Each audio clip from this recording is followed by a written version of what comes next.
ఎలా అంటే ఆల్మోస్ట్ పేరుగాంచిన ప్రశాంత్ నీల్ డైరెక్షన్ కాబట్టి, పాపులరేషన్ హీరో కాబట్టి ఆ ఎక్స్ప్రెషన్ బట్టి అయితే ప్రతి ఒక్కరు హిట్ అవుతుంది అనుకుంటారు. కానీ అందులో స్టోరీ దాన్ని బట్టి మనం చూసి చెప్పగలం అన్న. దాన్ని మనం ముందుకుండా ఎలా ఉంటుంది అనేది మనం ఎక్స్పెక్ట్ చేయలేము. అది కానీ ప్రశాంత్ నీల్ చేసేది ఏంటంటే కేజీఎఫ్లో మనం బొగ్గు కళ్ళు తీశారు, కానీ అదే రివ్యూని మళ్ళీ సలార్లో బొగ్గు కళ్ళలో పెట్టేసి సేమ్ సీన్ అది అవ్వకూడదు, రిపీట్ అవ్వకూడదు కదా. ఇప్పుడు మన యాష్ ఉన్నారు, యాష్ ఏమో చిన్నతనంలో పేదవాడు ముంబైకి వచ్చి ఏం చేస్తాడు అవన్నీ చూపించారు.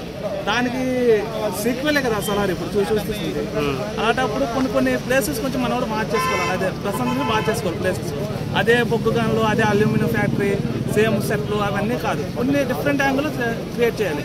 ఏమీ లేదు, మ్యాడ్ సినిమా వచ్చింది, జస్ట్ సింప్లిసిటీగా అదని అసలు టాక్ లేదు, ఏం లేదు, అదే ప్రమోషన్ లేదు, ఏం లేదు, నార్మల్గానే అది హిట్ కొట్టింది.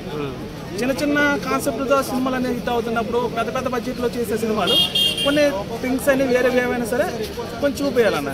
అయితే సలార్ కేజీఎఫ్కి కంటిన్యూషన్ అంటారా? కంటిన్యూషనే ఉంది కదా అన్న. దానికి ఆల్మోస్ట్ ఆ రివ్యూలో ఫ్రెండ్గా ఆపద వస్తే మనోడు పిలిస్తే వస్తారు ట్రైలర్లో చూపించారు. అది మరి ఏ పార్ట్ ఇది సలార్ తర్వాత నెక్స్ట్ యాష్ కూడా కేజీఎఫ్కి సీక్వెల్ కాబట్టి యాష్ అందులో ఉంటారు. లాస్ట్ ఎండ్ వస్తారు కదా ఎన్టీఆర్తో తీద్దామని ప్రశాంత్ నీల్ అనుకున్నా. అంటే రూమర్సే, నేను ఓపెన్ చెప్పట్లేదు, అది రూమర్స్ అని చెప్తున్నా. అది మ్యాటర్. టీజర్ ట్రైలర్ చూసిన తర్వాత మీ ఒపీనియన్ ఎట్లా? టీజర్ ట్రైలర్ అంటే అన్న అది ఇద్దరు ఫ్రెండ్స్, చిన్నప్పటి నుండి ఫ్రెండ్స్.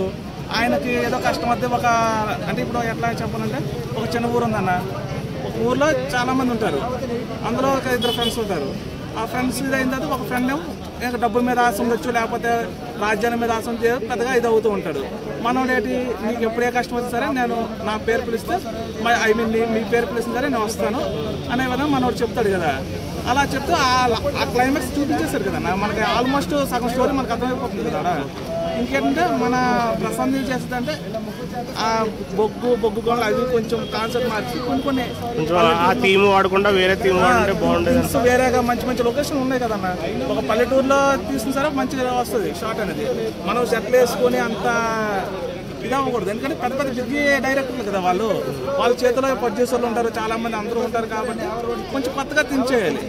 ఏమీ లేని చిన్న బడ్జెట్లో 5 కోట్లు 4 కోట్లు చేసే వాళ్ళు చాలా మంచి కాన్సెప్ట్లు అవుతాయి, కానీ పాపులేషన్ అవ్వట్లేదు, వాళ్ళు ప్రమోషన్ అనేది ఏమని పెట్టుకోవట్లేదు. అది మ్యాటర్. Okay, thank you.